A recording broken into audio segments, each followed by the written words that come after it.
呢個東西好特別，它既看不到又聽不見。呢度咧，同學仔啊，我發現咧，大家上咗年紀之後咧，我定義5年級已經叫上咗年紀嘅小學嚟嘅，會患上咗叫分號失調症啊。就係咧，當你見到有啲句子一望落似似地樣嘅時候咧，你就硬係忍唔住塞粒分號落去。通常想問下，有冇人喺呢3個罅位咧，喺加咗分號落去嘅？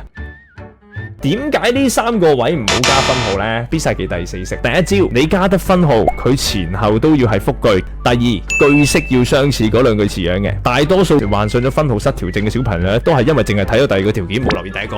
嗱，風 Sir 教你啊，首先複句2個條件啦，就係咧嗰句句子咧係有逗號或者有連接詞。你如果加得分號嘅話呢，前邊嗰句呢同你後邊嗰句呢一定要有逗號嘅。咁呢啲就叫前後複句啦，所以咧你喺呢度位加你咪衰咗咯。你既同又呢2句都冇逗號喺中間嘅，同埋風 Sir 提你另一個重點，既又應該係2兄弟嚟噶嘛，因為所以雖然但是不緊還呢啲常見嘅兄弟，大家應該識啊嘛，係咪啊？如果佢係同一組嘅連接詞嘅話咧，你記住啊，你永遠唔會用分號將佢拖開啊，你直接攞逗號就得噶啦。咁所以咧，你呢度既又係一組，既又係一組，咁你就喺呢2句子中間加分號落去，咁你就符合咗前後複句啦。前後都係有連接詞或者有逗號嘅，而且句式相似嘅。呢個位置加分號，前邊嗰句有連接詞，後邊都係有既有，亦都係有逗號嘅。咁你就喺呢啲位加，明唔明我講乜嘢？